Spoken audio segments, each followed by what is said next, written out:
Ô, Juca, eu acho até que essa sua pergunta, isso nem teve tanta importância. Sabe por quê? A gente está acostumado agora com essa coisa babaca no futebol brasileiro, dessas arenas. Maracanã tem lá uma voz que fica assim: atenção, não solte bombas, não ligue, não acenda sinalizadores, o clube pode ser punido. Ó, cara, os caras aqui tocaram um F bem grande, entendeu? Que se dane, meu irmão. Soltaram o rojão, teve mosaico, teve fumaça, teve bandeirão. A torcida do Olímpia não é uma torcida que fica com lanterninha de celular na mão. Até no final uns lá acenderam. Mas, cara, torce o tempo todo. Tomaram o gol, não baixaram a cabeça. 7 minutos estavam 1-0 contra. A mobilização, eu venho falando isso aqui desde que eu cheguei aqui. A mobilização é muito clara, sabe, do torcedor, do time. Eu fui lá no clube, conversei com pessoas na véspera do jogo, fui lá no Olímpia até para conhecer a sede e o estádio do clube, né? Ontem o jogo foi em outro local, que é o Defensor Del Chaco. E simplesmente assim, eles estavam realmente acreditando que dava, se mobilizaram, deixaram de lado uma crise de 40 dias sem vencer, com queda de técnico, com problemas financeiros seríssimos, transfer ban, a dívida do clube é altíssima, o orçamento deles foi cortado em 2/3. Hoje o orçamento do Olímpia é de cerca de 4 milhões por mês. 2, 3 jogadores do Flamengo ganham isso de salário. 2, 3 jogadores. Você soma ali quantos caras ganham, dá isso aí. É o orçamento do futebol do Olímpia. Então é um elenco muito mais modesto, um clube atolado em dívidas, mas também é o tricampeão da Libertadores.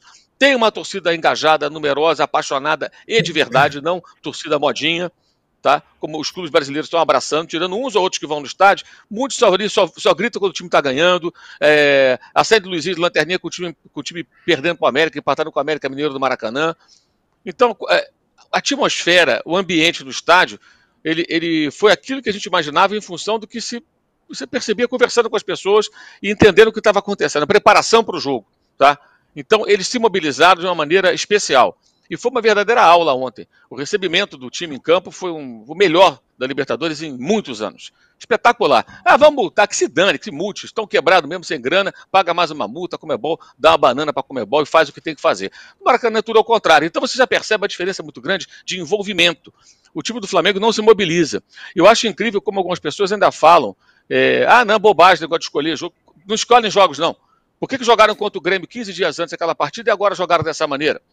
Por que jogaram contra o Fluminense um bom primeiro tempo até o time cansar?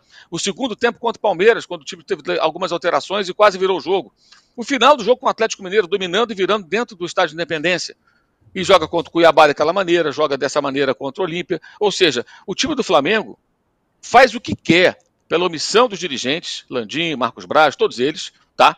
Faz o que quer o elenco do Flamengo. Saem algumas peças da panela e outras se adaptam. E alguns poucos não fazem parte dessa panela.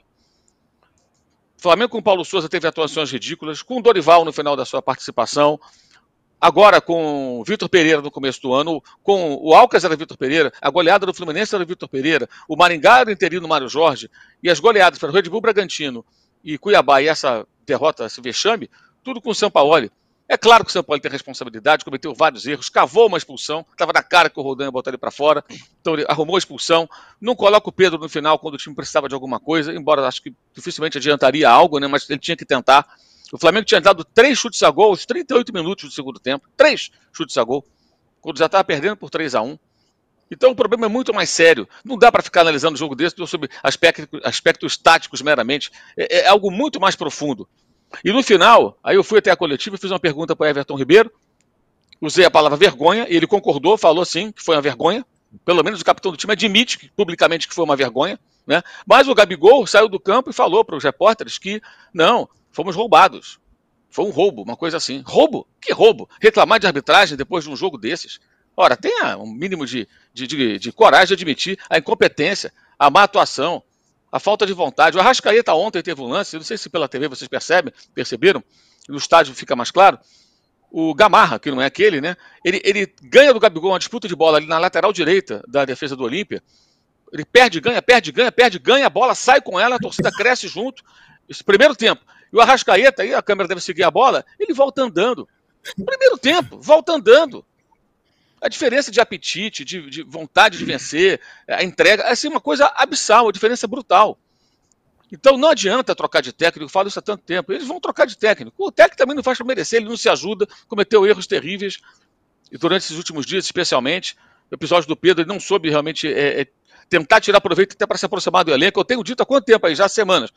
O elenco não gosta dele, vários jogadores não gostam do jogador, não jogam por ele, no máximo jogarão pelos próprios jogadores. Nem por isso, porque pela torcida, pela camisa, pelo Flamengo, eles não jogam. Não jogam.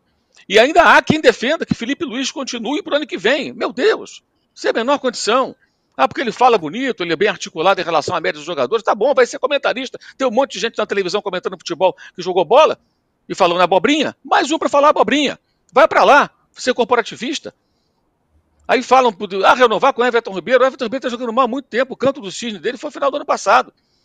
Então o Flamengo não se livra desses velhos personagens, o Flamengo não consegue mudar, e ontem recebeu uma aula de um time muito modesto, até na forma de jogar. O Olímpia não tem nada especial, taticamente, tecnicamente, não, mas tem alma, coração, respeito pela torcida, respeito pela camisa, e teve a capacidade de mobilização de aproveitar uma oportunidade. Nós estamos diante do time mais caro do continente e atual campeão. A gente pode fazer história aqui. E os caras fizeram. Tá? Foi um espetáculo que fizeram os paraguaios, uma aula em todos os sentidos, no estádio velho, antigo, muito mais legal do que essas arenas assépticas, ridículas, entendeu? Com essa torcidinha mequetrefe de lanterninha de celular. Então, foi uma aula que o Flamengo tomou, e também para o futebol brasileiro. Está cada vez mais contaminado por essas ideias de engravatados que vão cortando a cultura do futebol, e é uma aula também para aqueles que acham que o jogo só se limita às 4 linhas. Não é, não, é muito mais do que isso. Então, acho que a motivação com o vídeo pode ter até ajudado um pouco os jogadores, mas acho que nem precisava, Juca, porque o que a torcida do Olímpia fez ontem, o que o povo paraguaio que torce por esse clube fez ontem, acho que já foi bastante para que eles realmente crescessem muito, jogassem muito mais do que podem e eliminassem o arrogante, prepotente, preguiçoso e sem vergonha time do Flamengo. Esse time merece ser chamado de sem vergonha. O time no todo, o coletivo de campo do Flamengo, não tem vergonha. Não tem vergonha. E os caras que vieram para cá de ônibus, nesse momento estão na estrada. Se tudo correr bem, eles chegam em casa no sábado. Os bonitões estão no berço desde ontem e não fazem por merecer nada do que a torcida faz por eles. E domingo está esgotado, né? Que já venderam todos os ingressos. Deve ser a turma da lanterninha de celular. É capaz de aplaudirem esse grupo de jogadores. Olha, só um pitaco jornalístico aqui. Como é bom você ter, quando se tem um cara no local. Cara, que é uma outra visão. Aqui a nossa visão é que o Flamengo perdeu e tal, jogou mal, foi uma vergonha e tal. E o Mauro César dá um panorama muito maior do que isso, dando um contexto muito maior, porque estava lá, âncora, no Paraguai. Oi. Outro detalhe, só para não perder o gancho que você está falando, eu depois fui lá para a zona mista. Os jogadores demoraram um tempão. Pararam o Felipe Luiz, deu entrevista, né? Como ele tem facilidade ali, né, para desenvolver um raciocínio, ele consegue admitir que jogaram mal e tal, mas não acrescenta nada. O Marcos Braz passou direto, o Landim nem vi. O Matheus Cunha parou para falar, e entra um erro também do Sampaoli. Eu tenho alertado já há algum tempo, é um goleiro que ainda não está pronto. O Flamengo contrata o goleiro do Boca, aí põe um garoto no gol num jogo como esse. O lance do terceiro gol, ele põe a mão na bola, a bola sai, dá escanteio, reclama numa falta, numa coisa que não houve, e o Flamengo precisando ali dar uma esfriada no jogo, a temperatura no estádio crescendo, a torcida do Olímpia já pensou, agora, vamos virar o jogo. E iam virar mesmo, na questão de tempo. Já no primeiro tempo era perceptível isso. Ele não só fica reclamando, como ele dá a bola, joga a bola com força na bandeirinha de escanteio. Gente, joga a bola para o outro lado, joga para escanteio, ali segura a bola. Não, ele jogou a bola com força para a bandeirinha, como se o Flamengo precisasse acelerar o jogo. É até um mínimo de, ingenuidade, falta de concentração, falta de frieza para aquele momento. Não é culpa dele, não, é erro do Sampaoli aí. Os caras contrataram um goleiro experiente, né? Tem um outro experiente do banco, que vinha mal tecnicamente, que é o Santos, e acontece isso. Os outros passaram todos, ninguém para falar com jornalistas. Não é falar com a imprensa, é falar com o torcedor. O Gerson passa direto. O Gabigol passa com um capuz na cabeça. E há quem discuta, parece que o clube já discute, né? Parece que não discute. A renovação do Gabriel. O contrato dele vai até o final do ano que vem. Por que tem que discutir hoje o contrato do Gabigol? Por que não espera para o ano que vem avaliar suas condições? Mas ele pode assinar um pré-contrato. Se alguém quiser pagar para ele mais do que o Flamengo paga em 2024, que ele seja feliz onde for. O Zico saiu do Flamengo um dia, o clube não acabou. Então o clube parece refém desses nomes que são importantes na história do Flamengo, na história recente, atual até. Atual, né? Que ontem, isso também é a história que eles fizeram ontem, esse papelão. E há quem tente comparar o time do Zico com esse time, né? O time do Zico não fazia isso, não. Até porque o Zico não deixava. O capitão era outra parada.